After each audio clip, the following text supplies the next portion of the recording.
साल 2021 में refined EY ने 3000 लोगों को पकड़ा और उनके ऊपर एक सर्वे करना शुरू कर दिया ताकि ये लोग जान सके कि आखिर इंडिया के अंदर जो लोग काम करते हैं ना, उनकी जेब में महीने के अंत में पैसे आखिरकार बचते कितने हैं। और भाई साहब, जो अंदर की बात बाहर आई ना, उसे सुनकर तो लोगों के होश ही उड़ गए, क्योंकि इस सर्वे से क्लियरली पता चला कि हर 100 में से 81 लोग अपनी कमाई को 20 दिनों में ही खत्म कर देते हैं और बाकी के 10 दिन ये लोग जैसे तैसे जोड़ तोड़ के काम चलाते हैं। वहीं जब बात फाइनेंशियल स्टेटस की आई तो लोगों के आंखों में आंसू ही आ गए, क्योंकि 77% लोगों को तो कोई आइडिया ही नहीं था कि आखिर उनका फाइनेंशियल स्टेटस था क्या, और भाई आइडिया होगा भी कैसे। ज्यादातर लोग तो उधारी में अपना जीवन काट रहे हैं ना बेचारे। हाँ, आप बोलोगे कि भाई ये सर्वे ना किसी गांव के फैक्ट्री वर्कर्स पे हुआ होगा। हमारे देश की जीडीपी तो इतनी तेजी से बढ़ रही है ना, तो ऐसा सर्वे तो हमारे यहाँ पे पॉसिबल ही नहीं है। तो दोस्त, ऐसा बिल्कुल नहीं है। इस सर्वे के अंदर जिन लोगों की बात की जा रही है ना भाई, वो वेल एस्टेब्लिश्ड जॉब करते हैं, वो भी व्हाइट कॉलर वाली। और ये बात भले ही मैं आपको डेटा के साथ बता रहा हूँ, लेकिन भाई ग्राउंड रियलिटी इससे भी बुरी हालत में है। हाँ, लोगों के पास सैलरी तो आती है, लेकिन उनके सारे पैसे credit card bill, EMI, loan, daily expenses में कैसे चले जाते हैं ना, किसी को पता ही नहीं चलता। अब हाँ, यहाँ पे कुछ लोग बोल सकते हैं कि भाई 30 दिनों तक घिस घिस कर काम करने के बाद अपने ऊपर थोड़ा बहुत पैसे खर्च करना तो बनता ही है ना, अगर नहीं करेंगे तो कैसे चलेगा। और वैसे भी भाई सेविंग के चक्कर में अपने सपनों को सेक्रीफाइस करना, ये कहाँ की समझदारी हुई। तो भाई यहाँ पे मैं खुद भी नहीं चाहता कि आप पूरी जवानी पैसे बचाओ और बुढ़ापे में जब मजे करने के लायक नहीं रहोगे तब जाकर करोड़पति बनना। नहीं भाई, मैं ये बिल्कुल नहीं कह रहा।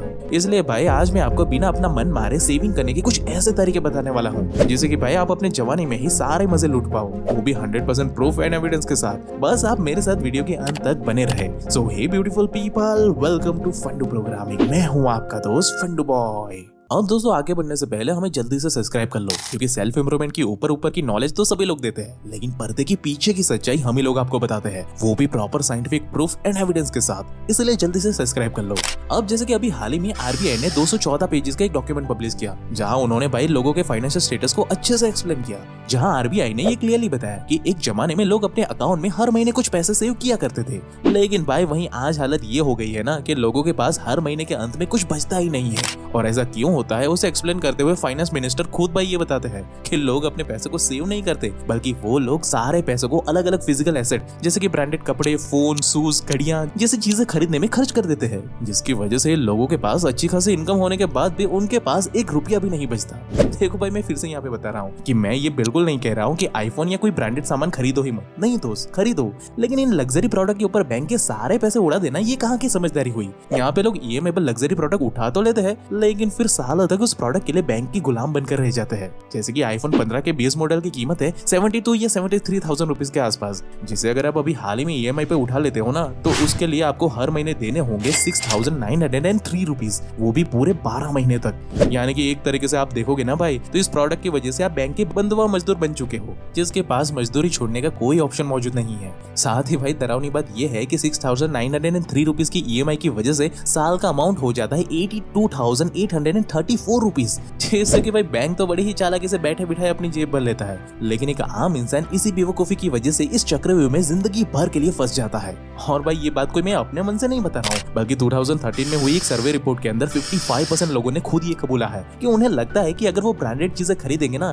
तो भाई इससे सोसाइटी में उन्हें अलग ही लेवल की रिस्पेक्ट मिलेगी, उनका अलग ही सिस्टम बन जाएगा। हाँ भाई, इसमें रिस्पेक्ट का तो मुझे पता नहीं, लेकिन इस चक्कर में लाखों लोग अंधे होकर अपना सारा पैसा फूंक देते हैं। अब जाहिर सी बात है कि हम यहाँ पे इन ब्रांड को भी दोष नहीं दे सकते, क्योंकि इनका तो काम ही है लोगों की जेब से पैसे निकलवाना, ताकि लोग जिंदगी भर इनके बनाए हुए माया जाल में फंसे रहे। इसलिए भाई क्लियरली बता रहा हूँ कि अगर पैसे सेव करने हैं तो अभी ये बात समझ लो कि आगे से जब भी कोई सामान खरीद रहे हो ना, तब खुद से ये सवाल जरूर से पूछ लेना कि आखिर आप ये खर्चे कर क्यों रहे हो। क्या सच में ये ब्रांड आपको उतनी वैल्यू दे रही है जितने ज्यादा पैसे ये लोग मांग रहे हैं, या फिर भाई बस आप बहकावे में आकर किसी के जाल में यूं ही फंसे जा रहे हो। क्योंकि भाई यही एक साइकोलॉजी है जिसकी मदद से भाई आप अपनी मेहनत की कमाई को बर्बाद होने से बचा सकते हो, नहीं तो भाई खुद भगवान भी आपकी सेविंग्स को नहीं बचा सकता। अब दोस्त, मेरे पास आपके लिए कुछ सवाल है। क्या आप ये गेस कर सकते हो कि पिछले महीने आपने ट्रैवलिंग और खाने पीने में कितने पैसे फूंक दिए थे? वहीं क्या आपको ये याद है कि जोमैटो, स्विगी और नेटफ्लिक्स जैसे एप्लीकेशन के पीछे पिछले महीने भाई आपने कितने ज्यादा पैसे फूंक दिए थे?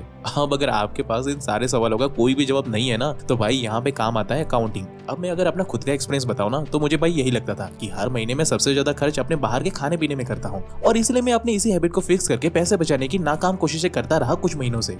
लेकिन फिर जब मैंने पहली बार ऑन पेपर अपने खर्चों का अकाउंट मेंटेन किया ना, तो भाई मैं उसे खुद देखकर हैरान हो गया, क्योंकि भाई मेरे सबसे ज्यादा खर्चे तो ऑनलाइन शॉपिंग और ट्रैवलिंग में हो रहे थे, ओला उबर में, ना कि खाने पीने की चीजों में। और तब पहली बार मेरे माइंड को ये क्लियर हुआ कि एक्चुअली में मुझे अपनी कौन सी हैबिट को फिक्स करनी है। और इसे फिक्स करते ही भाई आप यकीन नहीं मानोगे, लेकिन सिर्फ 2 महीने में ही मेरी सेविंग्स 3 गुना बढ़ गई। क्योंकि असल में होता यही है कि जब लोगों के बैंक अकाउंट में सैलरी क्रेडिट होती है ना, तब भाई लोग बिना सोचे समझे उसे तब तक पैसे खर्च करते ही रहते हैं जब तक कि भाई सारे पैसे खत्म ना हो जाए। क्योंकि एक बार सैलरी आने से हमें खजाना मिल जाने वाला फील होता है और भाई हम बिना सोचे समझे अपने इस खजाने को खर्च करने लगते हैं। लेकिन भाई जब हम सही मायने में अपने पैसों और एक्सपेंसेस को ऑन पेपर लिख करके ट्रैक करते हैं ना, तब हमें एक्चुअली में पता चलता है कि हम कहां से कितना पैसा आसानी से सेव कर सकते हैं।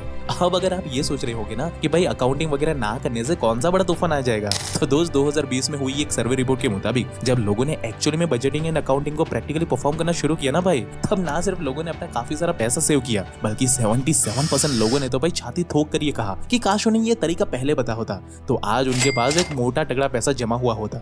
इसलिए अब जब आप अकाउंटिंग को प्रैक्टिकली परफॉर्म करोगे ना, तो भाई आपको ये बात भी क्लियरली पता चलेगी कि पानी की 1 लीटर वाली बोतल की कीमत होती है तकरीबन 20 रुपए। वहीं उसी सेम कंपनी की 5 लीटर वाली अगर आप बोतल खरीदते हो ना, तो वो आती है तकरीबन 50 से 60 रुपए में। वहीं अगर उसी कंपनी की 10 लीटर वाली बोतल अगर आप खरीदते हो ना, तो उसकी कीमत होती है 80 से 100 रुपए के आसपास। मतलब कि भाई आप यहाँ पे क्लियर पैटर्न नोटिस कर सकते हो कि जितना बड़ा वाला पैकेट आप खरीदते हो ना, उसमें भाई आपको उतनी ही बड़ी सेविंग देखने को मिलती है। और ये बात सिर्फ पानी तक ही सीमित नहीं है, बल्कि हर एक चीज में ये लागू पड़ती है। जैसे कि राइस की पैकेट की बात कर लो या फिर कोई डिटर्जेंट की पैकेट की बात कर लो, सबके अंदर आपको सेम ही पैटर्न देखने को मिलती है।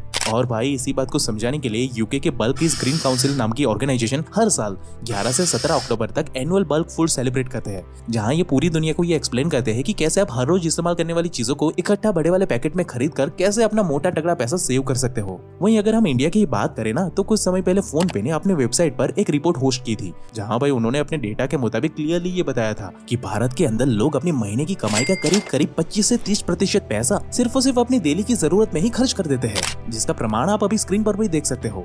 यानी कि भाई एक एवरेज आदमी की बात करें ना, तो जो हर महीने 30,000 रुपए कमाता है, वो 8 से 9,000 रुपए तो बस हर महीने राशन में ही उड़ा देता है। तो भाई सीधी सी बात है कि यहाँ हर महीने डेली यूज होने वाली चीजें अगर आप बल्क में खरीदना शुरू कर देते हो, तो आप बड़ी ही चालाकी से एक तगड़ा मोटा पैसा सेव कर सकते हो, वो भी क्लियर मुनाफे के साथ। अब दोस्त आगे बढ़ने से पहले जरा इसे ध्यान से देखो। अभी कुछ दिनों पहले ही 2024 में ही the household consumption expenditure survey की एक रिपोर्ट सामने आई, जिसमें वो बताते हैं कि अगर आप दिन के 100 रुपीज बचाते हो, तो हर महीने के बचते हैं 3000 रुपीज। वहीं अगर आप यही बचत 335 दिन करते हो, तो ये बच जाते हैं आपके 36,500 रुपीज। अब मैं दिन के 100 रुपीज इसलिए बता रहा हूँ भाई, क्योंकि मार्च 2014 की ये रिपोर्ट क्लियरली ये बताती है कि इंडिया में भाई एक सिगरेट 10 से 15 रुपए की मिलती है, और मेजॉरिटी लोग दिन की कम से कम 8 से 9 सिगरेट तो फूक ही देते हैं। लेकिन अपनी ये बुरी आदत के खर्चे वो कभी नोटिस नहीं करते, क्योंकि ये बहुत ही छोटे छोटे अमाउंट में खर्च होते हैं ना।